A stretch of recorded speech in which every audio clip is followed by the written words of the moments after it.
Friends, welcome to freedom world. ഇന്ന് നിങ്ങളോട് ഞാൻ പറയാൻ പോകുന്നത് നമ്മുടെ തൃശ്ശൂരിൽ നടന്നു വരുന്ന 10 ഹൈന്ദവ ആഘോഷങ്ങൾ ഏതൊക്കെയാണെന്നാണ്. അപ്പോൾ നമുക്ക് വീഡിയോയിലേക്ക് പോകാം. 10. ചെമ്പുത്തറ പൂരം. ആനകൾ, മിന്നുന്ന പാരസോളുകൾ, ചടുലമായ കരിമരുന്ന് പ്രയോഗം, ചലനാത്മക താളവാദ്യ സംഗീതം എന്നിവയുടെ മഹത്തമായ പ്രദർശനത്തോടെ ആഘോഷിക്കപ്പെടുന്ന ചെമ്പുത്തറ പൂരം യഥാർത്ഥത്തിൽ കാണേണ്ട ഒരു കാഴ്ചയാണ്. ഒരു കൂട്ടം ആനകളുടെ നിരനിരയായി നിൽക്കുന്ന ആ നിൽപ്പ് പൂരത്തിന്റെ മാറ്റുകൂട്ടുന്നു. 9. അന്തിമഹാകാളൻ വേല. കാളിദാരിക സംവാദമാണ് അന്തിമഹാകാളൻ കാവിലെ ഏറ്റവും പ്രധാനപ്പെട്ട ആചാരം.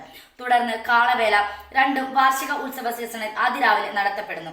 കാളിയും ദാരികയും ക്ഷേത്ര പരിസരത്തെ മണ്ണിൽ തൊടാൻ പാടില്ലാത്തതിനാൽ രഥത്തിൽ കയറ്റി ക്ഷേത്രം പ്രദക്ഷിണം വയ്ക്കുന്നു.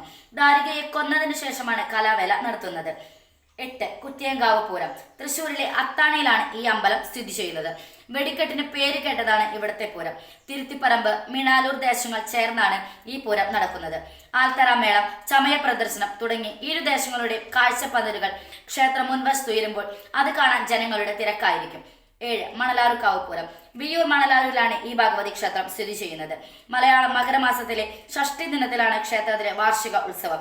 ചടങ്ങുകളും ആഘോഷങ്ങളും നിരവധി ഭക്തരെ ആകർഷിക്കുന്നു. ആചാരത്തിന്റെ ഭാഗമായി 5 വാദ്യങ്ങളോട് കൂടിയ പരമ്പരാഗത കേരള ക്ഷേത്ര സംഗീതമായ മേളം അവതരിപ്പിക്കുന്നു. ആനയും കാവടിയും ഉത്സവത്തിന്റെ ഭാഗമാണ്. 6. നെയ്തലക്കാവ് കാവടി. ആദിപരാശക്തിയായ ശ്രീഭദ്രകാളിയും മഹാദേവനുമാണ് ക്ഷേത്രത്തിലെ മുഖ്യ പ്രതിഷ്ഠകൾ. പ്രസിദ്ധമായ തൃശൂർ പൂരത്തിന്റെ പങ്കാളികളിൽ ഒരാളായ ഈ ക്ഷേത്രത്തിലെ കാവടി മഹോത്സവം ഒന്ന് കണ്ടിരിക്കേണ്ട കാഴ്ച തന്നെയാണ്. പൂരത്തലേന്ന് തെക്കേ ഗോപുരം തുറക്കാനുള്ള അവകാശം നെയ്തലക്കാവിൽ അമ്മയ്ക്കാണ് എന്നതാണ് ഈ ക്ഷേത്രത്തിന്റെ പ്രാധാന്യം കൂട്ടുന്നത്. 5. കൊടുങ്ങല്ലൂർ ഭരണി. ഭക്തിയുടെ രൗദ്രഭാവം എന്നാണ് ഭരണി വിശേഷിപ്പിക്കപ്പെടുന്നത്.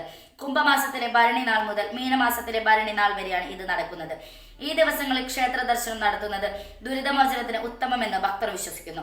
വേലരുടെയും അവകാശങ്ങളുമൊക്കെയായി മലയാളിയുടെ വിശ്വാസ ചരിത്രം ഭരണിയിൽ കാണാം. 4. ആറാട്ടുപുഴ പൂരം. 108 ക്ഷേത്രങ്ങളിൽ നിന്നുള്ള പൂരം പങ്കെടുത്തിരുന്ന കാലത്ത് അത് കേരളത്തിലെ ഏറ്റവും വലിയ ആഘോഷമായിരുന്നു. ആറാട്ടുപുഴ പൂരത്തിന്റെ വെളിച്ചെണ്ണയുണ്ടെങ്കിൽ 100 തൃശൂർ പൂരം നടത്താം എന്നൊരു പഴഞ്ചൊല്ല് തന്നെയുണ്ട്. ആറാട്ടുപുഴ ക്ഷേത്രത്തിലെ മീനമാസത്തിൽ വെച്ച് നടക്കുന്ന ഉത്സവത്തിന്റെ വലിയ വിളക്കാണ് ആറാട്ടുപുഴ പൂരം. 3. മച്ചാട് മാമാങ്കം. മച്ചാട് തിരുവാണിക്കാവ് ക്ഷേത്രത്തിലാണ് ഈ മാമാങ്കം അരങ്ങേറുന്നത്. 5 ദിവസത്തെ ഉത്സവത്തിന്റെ അവസാന നാളിൽ ഗംഭീരമായി അലങ്കരിച്ച കുതിരക്കോലങ്ങൾ ക്ഷേത്രത്തിലേക്ക് എഴുന്നള്ളിക്കുന്നു. കുതിരവേലയും ചെണ്ടമേളവും കൂടി ചേരുമ്പോൾ മച്ചാട്ടുവേലയ്ക്ക് മാമാങ്ക പൊലിമ കിട്ടുന്നു.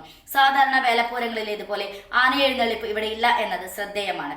2. ഉത്രാളിക്കാവ് പൂരം. വടക്കാഞ്ചേരിക്കടുത്തുള്ള പ്രകൃതി രമണീയമായ കാവിലെ വാർഷികോത്സവമാണ് ഉത്രാളിക്കാവ് പൂരം എന്നറിയപ്പെടുന്നത്. ഭദ്രകാളിയാണ് ഇവിടുത്തെ പ്രതിഷ്ഠ. ആൽമരങ്ങൾ കുടച്ചൂടി നിൽക്കുന്ന ചെറുകാവാണ് ഉത്രാളി ശ്രീ രുതിരമഹാകാളിക്കാവ്. മലയാള മാസമായ കുംഭത്തിൽ നടക്കുന്ന ഈ ഉത്സവത്തിന് നാനാഭാഗത്തുള്ള ജനങ്ങളാണ് എത്തിച്ചേരാറുള്ളത്. 1. തൃശൂർ പൂരം. കേരളത്തിനകത്തും പുറത്തും ഏറ്റവും ജനശ്രദ്ധയാകർഷിക്കുന്ന ഉത്സവങ്ങളിൽ പ്രധാനപ്പെട്ടതും അതിപ്രസിദ്ധവുമായ ഒന്നാണ് തൃശൂർ പൂരം. തൃശൂർ നഗര മധ്യത്തിലുള്ള വടക്കുംനാഥൻ ക്ഷേത്രത്തിലും ക്ഷേത്രത്തിനു ചുറ്റുമുള്ള തേക്കിങ്കാട് മൈതാനത്തിലുമായാണ് പൂരത്തിന്റെ ചടങ്ങുകൾ നടക്കുന്നത്. പൂരങ്ങളുടെ പൂരം എന്നാണ് ഈ ഉത്സവത്തെ അറിയപ്പെടുന്നത്. ഈ വീഡിയോ നിങ്ങൾക്ക് ഇഷ്ടമായെങ്കിൽ ലൈക്ക് ചെയ്യുക. അതുപോലെ നിങ്ങളുടെ അഭിപ്രായങ്ങളും നിർദ്ദേശങ്ങളും കമന്റ് ബോക്സിൽ ടൈപ്പ് ചെയ്യുക. Thanks for watching.